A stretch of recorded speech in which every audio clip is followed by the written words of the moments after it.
શહેરના Udhna police station ખાતે એક ભાઈએ ફરિયાદ નોંધાવી હતી કે એક વ્યક્તિ જેનું નામ પ્રકાશ દેવાજી રાઠોડ છે, એણે પોતાની ઓળખ પત્રકાર તરીકે આપી અને એમને બ્લેકમેલ કર્યા હતા અને એમનું જે કન્સ્ટ્રક્શન થતું હતું એમાં એણે ફોટા પાડ્યા અને એવું કીધું હતું કે જો તમે અમને અમુક એમાઉન્ટ નહીં આપો તો તમારા વિરુદ્ધ અમે કાયદેસરની કાર્યવાહી કરીશું. આ ફોટા અમે પાડી લીધેલ છે.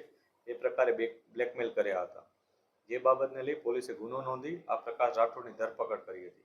આ પ્રકાશ રાઠોડની ધરપકડ બાદ જ્યારે ઇન્વેસ્ટિગેશન કરવામાં આવ્યું ત્યારે એની સાથે જોડાયેલા અન્ય ઘણા બધા લોકો પોલીસના ચોપડે સામે આવ્યા હતા. જેમાં 10 જેટલા પત્રકારો પોતાને પત્રકાર તરીકે ઓળખાવી પોતાના પાસે પત્રકારના આઈ કાર્ડ હતા. એ પ્રકારના 10 જેટલા લોકો પોલીસની ગિરફ્તમાં આવ્યા છે. આ 10 લોકોમાં એકનું નામ ધર્મેશ રમેશભાઈ વાઘેલા, જે સિટી લાઇન ન્યૂઝમાં પત્રકાર છે. એ પોતે હોમગાર્ડ પણ છે. એટલે પોલીસ અત્યારે એની પણ તપાસ કરી રહેલ છે કે અત્યારે એને હોમગાર્ડ તરીકેની શું ડ્યુટી હતી અને એણે કયા કયા પ્રકારે અન્ય લોકોને આવી રીતના હેરાન કર્યા છે. આ ઉપરાંત જિગીશ રણછોડભાઈ સોસા, જે સુરત આધાર ન્યૂઝ, ભરત ગોવિંદભાઈ વિરાડે, જે ગુજરાત રિયલ ન્યૂઝ, આના વિરુદ્ધ ચોક બજાર પોલીસ સ્ટેશન ખાતે પણ આ જ પ્રકારનો ખંડણીનો 2 ગુના નોંધાયેલ છે. ત્યારબાદ સતીશ હરસુખભાઈ કુંભાળે કરીને એક વ્યક્તિ છે. એ પોતે મા આશાપુરા ન્યૂઝ કરીને જે છે એમાં સંકળાયેલ છે. આ ઉપરાંત પોતે પત્રકાર એકતા પરિષદ અને એના પ્રમુખ હોવાનું એ જણાવે છે. એટલે આ જે એસોસિએશન છે એના પ્રમુખ તરીકે પણ આ ભાઈ સતીશ કુંભાળે રહે છે.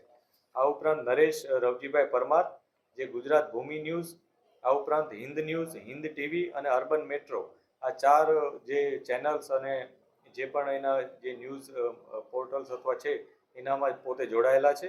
આ ઉપરાંત હિતેશ અરવિંદભાઈ રાઠોડ, રિયલ ગુજરાત ન્યૂઝ કરીને છે, એની સાથે જોડાયેલા છે. એને પોતે 1500 રૂપિયામાં એક કાર્ડ ખરીદેલું છે અને આ કાર્ડ કોની પાસેથી ખરીદ્યું એ પણ અમે તપાસ કરી રહ્યા છીએ અને આ કાર્ડ જેન્યુન છે કે નહીં એની પણ અત્યારે તપાસ ચાલુ છે. આ ઉપરાંત જયેશ નાનજીભાઈ ચૌહાણ, જે જુર્મ ઓર કાનૂન ન્યૂઝ, આ પ્રકારની એક ન્યૂઝ સાથે સંકળાયેલા છે.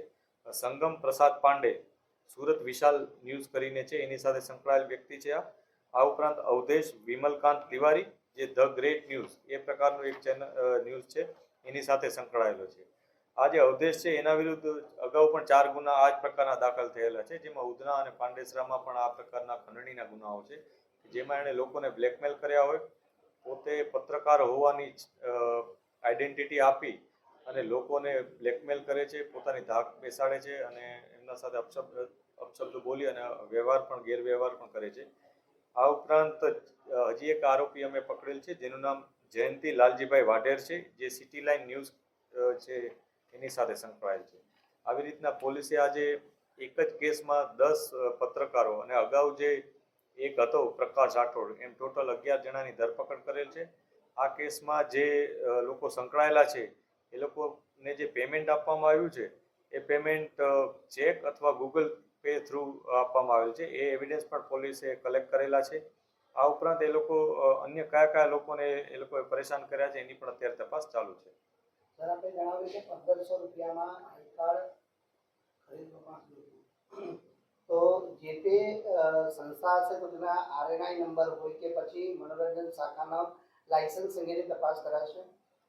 ચોક્કસથી, કેમ કે આ બહુ સેન્સિટિવ વસ્તુ છે. પત્રકાર તરીકેનું એક આઈ કાર્ડ જે માણસ જો ખરીદી શકે છે તો એ ઘણી બધી બાબતો માટે ચેલેન્જિંગ વસ્તુ છે. એટલે અમે આ ઉપર ખૂબ જ ઊંડાણપૂર્વક તપાસ કરીશું.